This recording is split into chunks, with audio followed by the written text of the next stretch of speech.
Grabe guys, sobrang ganda nito. Eto siya mga guys, grabe tingnan niyo naman, oh, eto yung pinakaibabaw niya, tapos eto yung pinakang ilalim niya, yung body niya. So buuin natin, yan. So ito mga guys, isu-shoot niyo 'to dito, ayan. Oh, yun, okey na siya 'pag tumunog ng gano'n. Nakakatuwa tingnan niyo naman, oh, para kang may bear. Tapos eto yung pinakaibabaw niya, yan. So yan, eto siya mga guys, eto yung pinakang ibabaw niya. Itatakip mo lang siya ng pa-ganito. Grabe sobrang cute, oh. Alam niyo yung pinakaloob nito, puwede mo talaga 'tong lagayan ng mga food, ng mga chichirya or kung ano mang pagkain. Puwede din ng mga books, ng mga stuffs niyo. Grabe sobrang ganda. Perfect pala 'tong pang side table talaga mga guys. Puwede sa salas, puwede sa tabi ng inyong bedroom, o 'di ba, sa tabi ng bed niyo, o 'yan.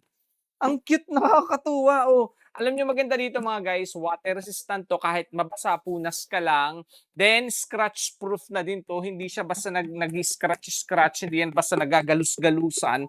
Ang cute, nakakatuwa. Oh, ito yung pinakaloob niya sa paa niya. Tapos ito yung pinakaibabaw niya, oh, 'di ba? So kung bedroom mo 'to, higaan mo 'to, ta's katabi mo 'to, pakatong mo dito yung gamit mo, then maganda dito, puwede mo talagang lagyan ng mga gamit, so iwas kalat. Yung mga abubot mo, yung mga charger niyo, yung mga aklat niyo, yung mga gadget niyo, suklay ninyo or kung ano pa man, tissue, puwedeng ilagay dito, pagkain, chichirya sa loob nito, oh.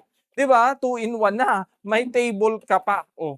Kunyari nagkakape ka, oh, puwede mo ding ipatong dito, 'di ba? Sobrang cute mga guys, oh. Ang mura lang nito ha, may black and white, kaya kung gusto niyo naku check out niyo na 'yan, makapal and matibay.